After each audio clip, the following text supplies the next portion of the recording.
सड़क को जाम करके बैठे हैं।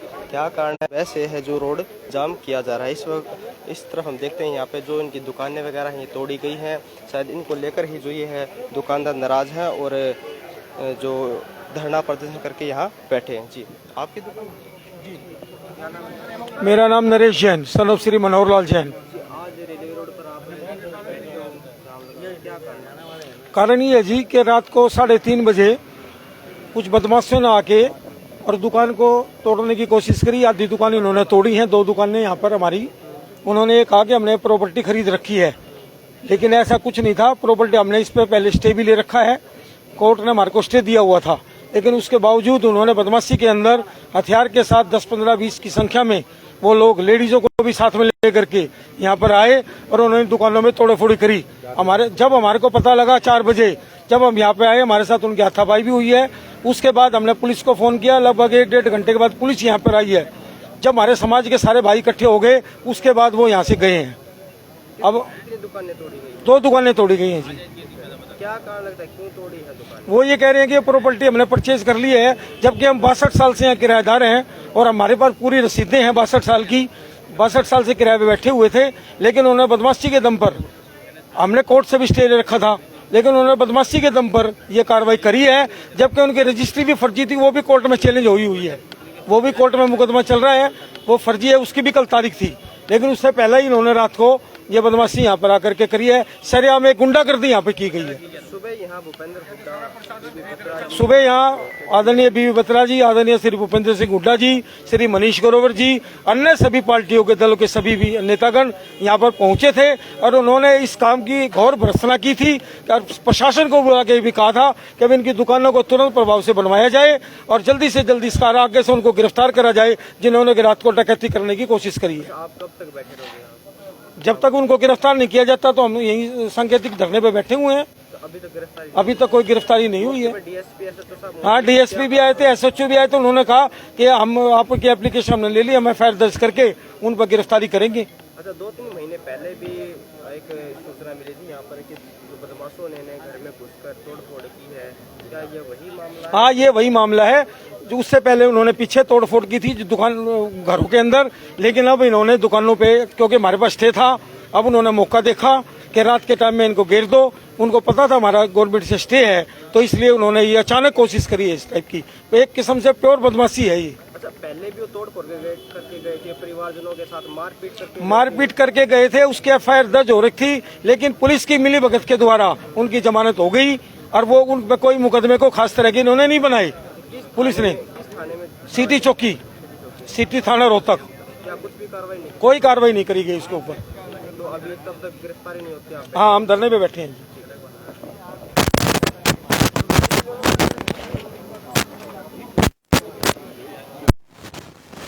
और भी क्या कुछ मामला हुआ?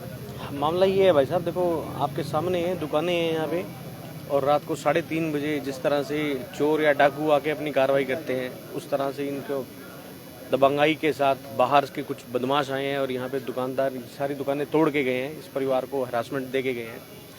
और मेरा तो ये मानना है कि शहर के बीच में, वो भी रेलवे रोड जैसे बाजार के ऊपर, अगर ऐसी कोई घटना होती है तो वो बिना शह के नहीं हो सकती। इसमें बड़े अधिकारियों की भी संलिप्तता है और कहीं ना कहीं किसी बड़े राजनेता की भी सक्रियता है, तो वो उजागर होना चाहिए और जल्द से जल्द जो ये मतलब अंजाम देने वाले घटना को जो बदमाश हैं वो गिरफ्तार होने चाहिए। ये जो हमें सुनने में आया, सोनीपत, बाकायदा जो यहाँ के निवासी हैं उन्होंने वीडियो की फुटेज भी दी है और गाड़ियों के नंबर भी दिए हैं, उन बंदों की शक्लें भी दी हैं, चेहरे भी दिए हैं। उसके बाद भी जो पुलिस है वो कार्रवाई नहीं कर रही, तो ये साफ दर्शाता है कि कहीं ना कहीं अधिकारियों की भी इसके अंदर संलिप्तता है, जो काम ढंग से नहीं हो पा रहा। अगर पुलिस चाहे तो मैं कह रहा हूँ कि पताल में से भी ढूंढ के निकाल दे। अभी कुछ देर पहले भी सुबह हम लोग ये काम यहाँ डीएसपी साहब आए, एसएचओ साहब आए, सभी इसको चालू करवा के गए। उसके बाद कुछ फिर दोबारा बदमाश आए महिलाओं के साथ, उन्होंने फिर आगे यहाँ तोड़ फोड़ की है। अब तो ये सारा बाजार वाले इकट्ठे हो गए, इसलिए वो चले गए। तो पुलिस को जल्द से जल्द जो है वो कार्रवाई करनी चाहिए, ना कि किसी अनहोनी का इंतजार करना चाहिए, मैं मानता हूँ। हाँ जी, हाँ जी, जी जी। उनकी भी यही मांग थी कि जो शहर के अंदर ये मतलब दादागिरी चल रही है, बदमाशी चल रही है, अपराध चल रहा है। देखिए यहाँ हर रोज आए दिन जो मर्डर हो रहे हैं, लूट हो रही है, डकैतियां हो रही हैं, और अब इस तरह से भरे बाजार जो है वो कब्जे भी होने शुरू हो गए। ये तो किसी टाइम पूरी पुरानी सरकारों के टाइम पे होता था, बट ये सरकार भी सारी हदें पार कर चुकी है अपनी। ऐसा नहीं होना चाहिए। व्यापारी आज की डेट में भयभीत होकर जी रहा है। उन्होंने भी यही कहा कि जल्द से जल्द इसके ऊपर कार्रवाई करो। अधिकारियों को भी उन्होंने फटकार लगाई कि आप जितने भी जो इसके अंदर केस के अंदर जो लोगों की संलिप्तता है उनको गिरफ्तार करो।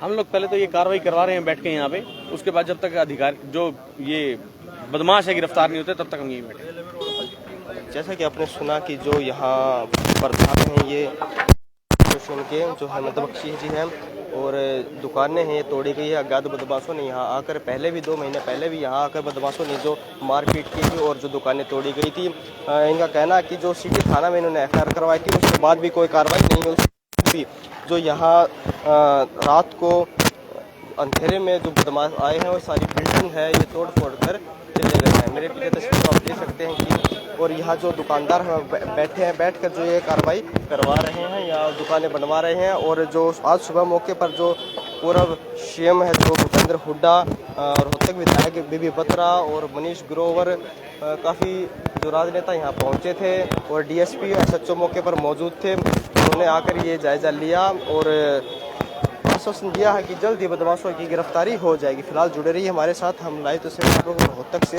दिखाते रहेंगे। देखते रहिए गरिमा टाइम्स। नमस्कार।